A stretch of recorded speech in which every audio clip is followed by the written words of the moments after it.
Intro: The power we lost.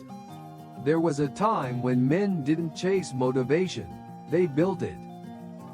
They didn't wait for inspiration, they created it through action, repetition, and silence. Marcus Aurelius didn't rise before the sun because he wanted to feel productive. He did it because the world demanded strength from him, and strength only answers to discipline. Before ruling an empire, he ruled himself. Before commanding armies, he commanded his thoughts. That was the Stoic way, a life of self-command, restraint, and responsibility. A quiet power that didn't need applause, because it was anchored in something deeper than ambition. It was anchored in purpose.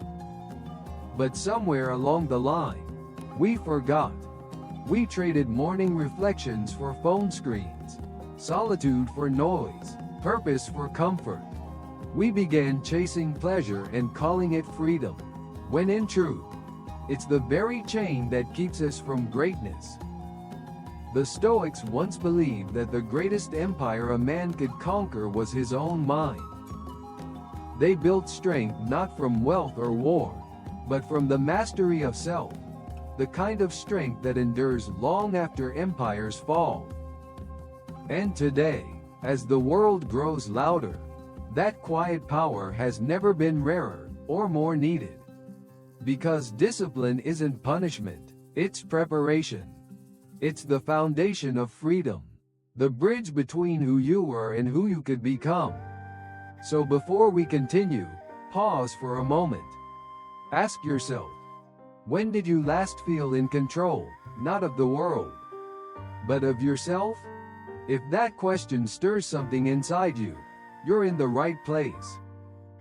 This is Legacy of Thinkers, where ancient wisdom meets modern life. Subscribe now, and let's remember the power we lost, so we can rebuild it, one thought, one choice, one disciplined day at a time. 1. The habit. Self-command before conquest. Before any empire was built in stone, it was first built in the mind. The Stoics understood this better than anyone. To them, victory over the world meant nothing without victory over the self. Marcus Aurelius began each morning not with orders, but with observation, writing reminders to himself of what kind of man he must be before he stepped into the chaos of the empire. He didn't prepare to control people, he prepared to control his reactions. Because a leader who can't master his own anger will eventually serve it. This was the essence of self-command, the first and hardest conquest. It wasn't glamorous. It didn't make noise, but it built an inner empire that could not be invaded. When insults came, the Stoic paused. When desire tempted, he waited. When fear rose, he observed it without surrender. That pause, that moment between impulse and action, was where power lived. We often believe power is about dominance, but for the Stoics, it was about discipline. To hold back a word when your ego burns to speak. To act rightly when no one will see. To remain calm when everything demands that you react. That is mastery. Marcus once wrote, "You have power over your mind, not outside events." That was not just advice, it was armor.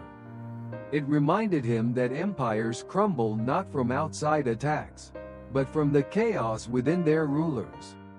Today, we face a different kind of empire, built not of marble, but of distractions.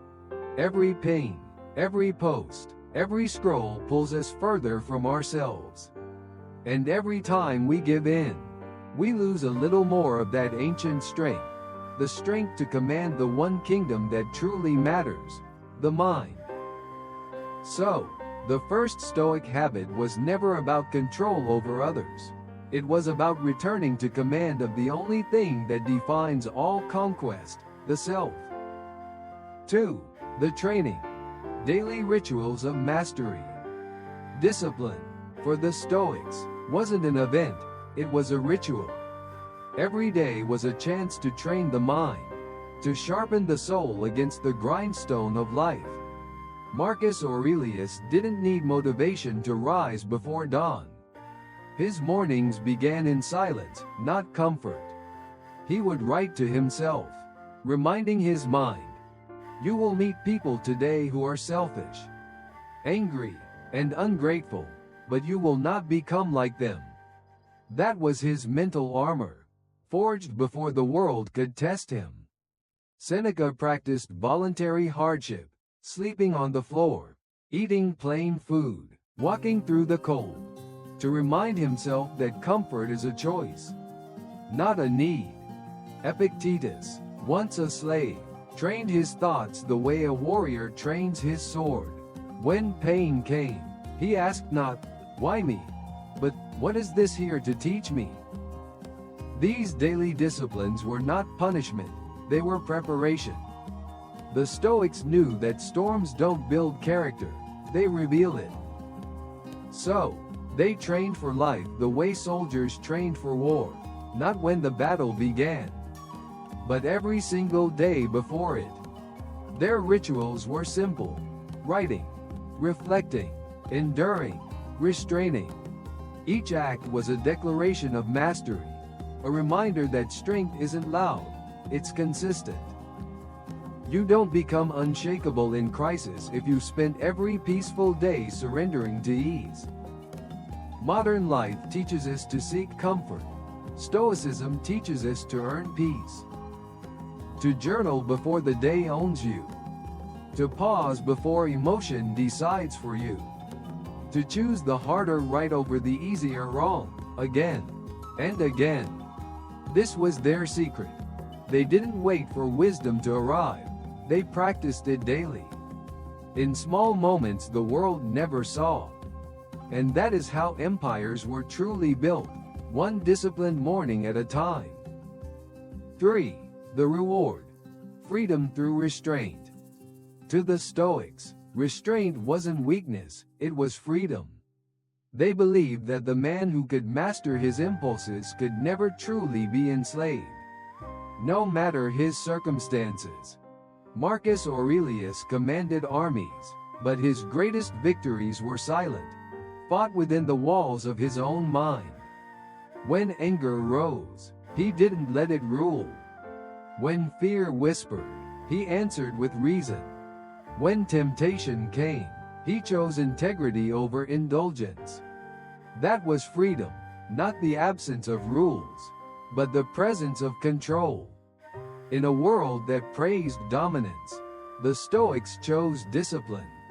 They didn't chase every desire or emotion that passed through them. They observed, questioned, and redirected their energy toward virtue. Because to them, every unguarded desire was a chain, a soft, invisible leash that could be pulled by anyone or anything. Seneca once wrote, "No man is free who is a slave to his body." He wasn't condemning pleasure, he was warning against dependence. Pleasure fades, power shifts, fortune turns, but character, forged in restraint, endures. True freedom is not doing whatever you want. It's being able to say no to what weakens you. It's standing calm when others rage. It's choosing silence when chaos demands noise. It's acting with principle, even when emotion screams for revenge. The Stoics discovered that peace isn't found in what you gain. It's found in what you can let go of. The less you need, the more unbreakable you become. In restraint, they found clarity. In self-control, they found strength. And in that strength, they found the only freedom that can't be taken away. 4. The loss. Comfort as the new chain. The Stoics feared comfort more than pain, because they knew what comfort does to the soul. Pain strengthens, comfort softens. Pain reveals what matters, comfort makes you forget. In ancient times, Men built their resilience through struggle. They worked, fought, endured. They understood that life's weight was not a curse but a forge. But today, we've mistaken convenience for progress. We live surrounded by abundance, yet grow weaker in spirit. We no longer chase mastery, we chase ease. Marcus Aurelius slept on a soldier's bed even as emperor. Seneca practiced poverty while being one of Rome's richest men. They knew that comfort, when worshipped, becomes captivity. The more you need softness, the less you can endure hardship. Modern life has built a new empire, not of marble, but of comfort. Instant food, instant pleasure, instant validation. We no longer wait, no longer struggle, no longer breathe in silence. Our attention is traded like currency, our peace outsourced to devices. Comfort promises freedom, but delivers dependence.